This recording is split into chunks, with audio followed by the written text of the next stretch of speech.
दोस्तों, ये कहानी है 3 दोस्तों की, जिनका नाम था रोहन, अभिषेक और रीटा।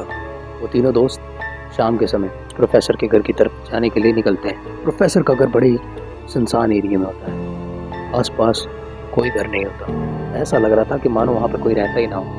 दूर एक सुनसान सा घर, जिसके आसपास बड़ी घास उगी हुई, जिसको देखकर ऐसा लग रहा था काफ़ी महीनों से कटी ना हो। जिसको देखकर वो तीनों थोड़े अजीब सा फील कर रहे थे, बट वो फिर भी अपने मन को मारते हुए वो तीनों उस घर की तरफ बढ़ते हैं। डोर के सामने खड़े होते हैं। दरवाजे पर अभिषेक जैसे ही डोरबेल को बजाता है, प्रोफेसर मानो दरवाजे के पीछे ही खड़ा हो। वो दरवाज़ा खोलता है। वो तीनों अंदर जाते हैं। अंदर जाते ही प्रोफेसर ने पहले ही उनके लिए कुकी तैयार रखे थे, जो कि टेबल पर रखे हुए थे। सर उन्हें बोलते, तुम तीनों बैठो, मैं वो बुक ले आता हूँ, फिर उसके बाद वो कहानी तुम्हें सुनाता हूँ। तो रीटा सर से पूछती है, सर क्या मैं भी आपके साथ आपकी लाइब्रेरी देखने चल सकती हूँ?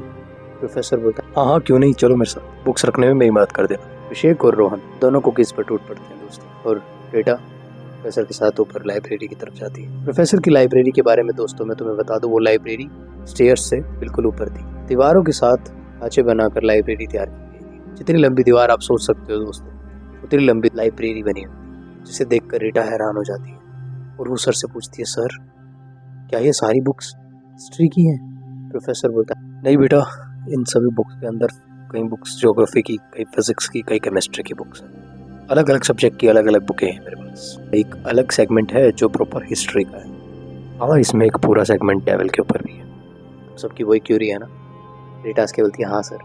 प्रोफेसर बोलता है, एक बुक निकालता है। प्रोफेसर थोड़ी ऊपर से बुक उतारने की कोशिश करता है। रीटा का ध्यान स्पेयर की तरफ जाता है। वो उस तरफ देख रही होती है। जैसे ही वो स्पेयर की तरफ बढ़ती है और उसे उठाने की कोशिश करती है, मानो पीछे से एक आवाज आई हो, उसे छूना मत, जिसे सुनते ही रीटा बेहोश हो जाती है। दोस्तों वो गिर जाती है।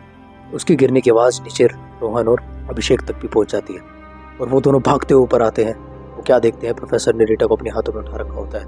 प्रोफेसर बोलता है, घबराने की बात नहीं बच्चों, ये फिसल कर गिर गई, ये सीढ़ियों से ऊपर उतारने में मेरी मदद कर रही थी, इसका पैर फिसल गया। दोस्तों मुझे भी यहाँ समझ में नहीं आया, और लगता है वो भी समझ में नहीं आया कि प्रोफेसर ने वहाँ झूठ क्यों बोला। यही तो हमें जानना है। वो चारों नीचे की तरफ उतरते हैं और रीटा बेहोश प्रोफेसर के हाथ में होती है। रीटा को काउच पर लेटाते ही प्रोफेसर उन्हें बोलता है, अभिषेक पानी का ग्लास इधर लेके आओ। और पानी के छींटे मारती रीटा बोलती है, मुझे क्या हुआ? प्रोफेसर बोलते हैं, तुझे चक्कर आ गया था। अब रीटा जैसे ही थोड़ा ठीक होती है, वो तीनों बैठ जाते हैं। प्रोफेसर ऊपर से एक बुक लेकर आता है और वो उन्हें बोलता है, बच्चों आओ, थोड़ा माहौल को और अच्छा बनाने के लिए मैं इस कहानी को तुम्हें इस तरीके से बताता हूँ जैसे कि ये मैं नहीं, खुद लूसीफर तुम्हें बता रहा। दोस्तों सर को पता नहीं क्या ही जुनून चढ़ता है। सर खड़े होकर वो कहानी जैसे ही बच्चों को बताना शुरू करते हैं, बच्चों की आंखें हैरानी से बड़ी बड़ी हो जाती है। सर की हर एक बात पर रोहन कह रहा होता है, सर सही में क्या डेविल ब्लफ करता है? अभिषेक भी ये बात उनसे पूछ रहा होता है, क्या सैटन सही में अधूरा सच बोलता है सर? ऐसे सुनाते सुनाते कहानी को एंड करते हुए सर जैसे ही बोलते हैं कि डेविल हेल में है, और वैसे ही रीटा जिज्ञासा से सर से पूछने लग जाती है कि सर एक बात तो बताइए, क्या ये कहानी सही में इसी तरीके से खत्म हो जाती है? सैटन सही में चला गया है अर्थ से, अब वो हेल में है? अभिषेक बोलता है, हाँ वो हेल में ही है, अब सर ने कहानी सुनाई है, अब तो सर मतलब कि डेविल हेल में ही है। प्रोफेसर अभिषेक की तरफ देखता है, वो उसे बोलते हैं, मैंने कहा था ना कि मैं। इतना कहते ही रीटा अभिषेक के हाथ पर हाथ मारती है और उसे बोलती है कि प्लीज एक बार मेरे साथ बाहर चलो ना अभिषेक। रोहन एक बार उठो ना, मेरा फोन बाहर गिर गया है। प्रोफेसर सीधा खड़ा हो जाता है। प्रोफेसर उन तीनों की तरफ एक टक देख रहा होता है। रीटा उन्हें बोल रही होती है, प्लीज सर मुझे लगता है मेरा फोन बाहर गिर गया, क्या हम तीनों उठाए? प्रोफेसर बोलता है, मैं भी तुम्हारी मदद करता हूँ उस फोन को ढूंढने के लिए।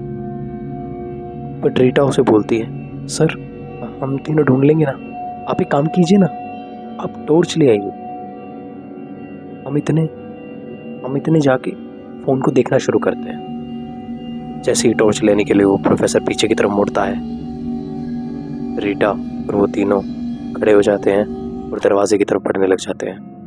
वो तीनों दरवाजे की तरफ बढ़ जाते हैं। दरवाजा खोला होता है दोस्तों। रीटा धीरे से अभिषेक को बोलती है, जैसे ही मैं कहूँ भागू वैसे ही भाग पड़ना। रोहन बोलता है, क्या? रीटा बोलती है, तुम्हें सुनाई नहीं दिया? जैसे ही मैं कहूँ बस भाग लो। और रीटा ऐसा कहते ही भागना शुरू कर देती है दोस्तों। और वो तब तक नहीं रुकती जब तक वो दरवाजे के बाहर नहीं आ जाती। अभिषेक, रोहन भी उसके पीछे पीछे दरवाजे के बाहर आ जाते हैं और जैसे ही वो दरवाजे के बाहर आ जाते हैं, दरवाज़ा अचानक से अपने आप ही बंद हो जाता है दोस्तों। और दरवाजे के बंद होते ही रीटा हाँफने लग जाती है और रोने लग जाती है। वो बोलती है, क्या तुमने देखा नहीं?